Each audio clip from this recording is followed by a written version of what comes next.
Hey everyone, I hope you had a great day. Today we are looking at some new stories about Kevin, where you will hear about some of the stupidest people ever. I hope you enjoy them. The first story is called I Fired Kevin After One Day. This Kevin is probably one of the stupidest people I've ever met.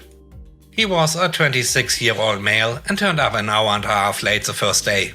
He was brought in by his mom, which I thought was kinda odd for a grown man. I let that slide, but then things just got worse. It was a small roadside cafe, so I thought I'd get him started on small duties to ease him into the way of the place. I asked him to put new toilet paper in the toilets. A minute or so later I hear him yelling, "Boss, it won't fit on the toilet roll holder." I'm like, what? That's a pretty simple thing. He calls out again, so I tell him to bring it to me so I can show him. He's carrying a roll of paper towel. It's almost 3 times the length of the holder. "Kevin," I say, "that is paper towel." "No, it's not." "Yes, it is." "Have you ever seen toilet paper that big in your life?" No." "Right. Furthermore, and probably more perplexing, can you not see that this massive roll couldn't possibly fit on the small bar?" "Yeah, I thought that was odd." The day goes on, and the kitchen is pretty much closed except for pre-cooked baked goods. I get him to give the kitchen a general clean and ask to make sure he wipes down all the benches. I leave him to it as I assume he's doing fine. One of the other staff comes and says we've run out of toilet paper. And I'm like, what? That's not possible. Sure enough, all the packs are torn open and empty, except for the rolls on the holders. At this stage, I realize there can only be one culprit and call Kevin over. "Did you do something with the toilet paper? What the heck is wrong with this guy and toilet paper?" "Yes, I used it to wipe down the benches in the kitchen." "You used 8 rolls of toilet paper to wipe down the benches in the kitchen? Why are you using toilet paper to wipe down benches?" "I don't like the dish clothes." "Who taught you to wipe down benches with toilet paper? Have you ever seen anyone wipe down benches with toilet paper?" "The clothes was dirty and I didn't want to clean it out." By this stage, I'm thinking the day is nearly over. Just let it go, and I'm sure it will work out fine.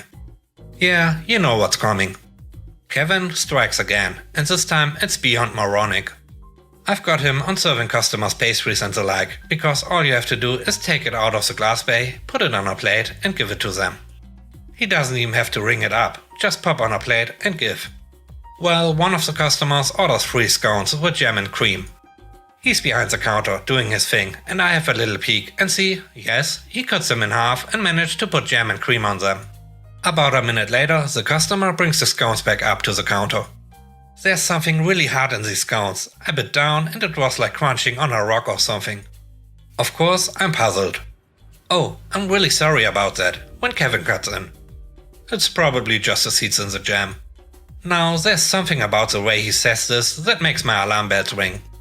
"Show me what you put on these scones." And I start marching towards the prep bench. Sitting on the bench is a bowl of whipped cream, and next to it, in a plastic bag, is a broken glass jar which contains the jam. The idiot is feeding the customer broken glass. I didn't think it would be a big deal. Are you insane? I grab the plate of mostly uneaten glass-infused scones and say, how is anyone supposed to eat this? To my utter amazement, he proceeds to eat them in front of me, all the while crunching on glass and flinching every time he does. I'm paralyzed, dumbfounded. When he finishes eating them, he says, "Do you think I should go to the hospital?" I couldn't stand this idiot anymore and just said, "You are fired." The next story is called Kevin Snapped His Mac in 2. I'm in the student common room studying for my upcoming camp quiz. Kevin is sitting across the table from me, watching YouTube, without headphones of course. Now my laptop is a convertible. You can tilt the screen 360 degrees, allowing you to switch between laptop, tablet and the sort of intermediate tablet with stand zone. Since I'm doing Quizlet flashcards, I swing it around so it's in tablet with stand form and start tapping away.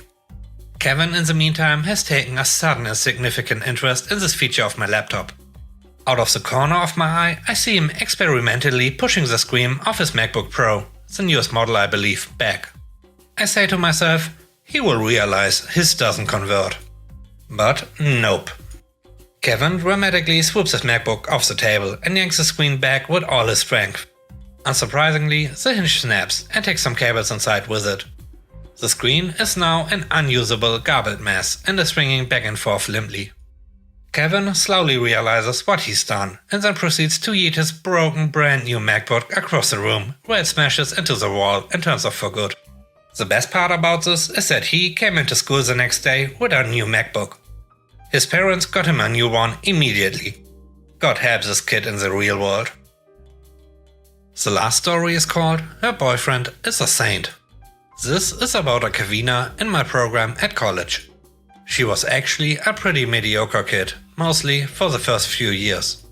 She scraped by in classes, had a few friends and more than a few moments of pure unadulterated Kevina-ness. Several highlights include jumping off a 2-story roof to see what would happen. And one time she has drunk an unspecified amount of espresso. She spent the better part of an hour literally running in circles around the architecture building to burn off the energy. At one point, a boy about a year ahead of Kevina in the program took an interest in her. Let's call him Sensible Sam. Sam and Kevina set up a date at a nice place just off campus. Kevina got understandably nervous before the date. Her panic response was to drink an entire large milkshake immediately prior to meeting Sam. Kevina is lactose intolerant. Kevina threw up. For some godforsaken reason, Sam kept dating her. They actually fell head over heels for each other and stayed together for years. Despite the fact the following things happened. Kevina suggested a lovely little downtown place for dinner. She got horribly lost and could find neither the restaurant nor the way back to campus. She has lived in this town for years. She accidentally claimed to be single just after her and Sam's 1-year anniversary. She decided the minor side effects of her morning ADHD meds were not worth dealing with all day. So she started taking them at night. Her ADHD meds are effective for about 6 hours after being taken. She was almost entirely useless until she went to refill her prescription and her doctor told her what an idiot she is. She asked Sam how to spell his last name. His last name is 4 letters and they had been dating for months at this point. She found her way onto the roof of the art building. She was not immune to getting in trouble after putting pictures on her Snapchat story instead of a group chat. She forgot her shoes on the walk of shame, twice. She tried to take Sam to meet her parents and somehow drove to the wrong state. She signed up for a class and forgot about it for the entire semester. She failed because she never showed up. Sam proposed a week ago. I don't know how he can deal with that. He is probably the most relaxed man ever. And yes, this is all written by the Kevina herself. Thanks for watching the video. I hope you enjoyed it. If you did, please consider subscribing to the channel for more content. Let me know what you think about the stories in the comment section below. Have a great day. Bye bye.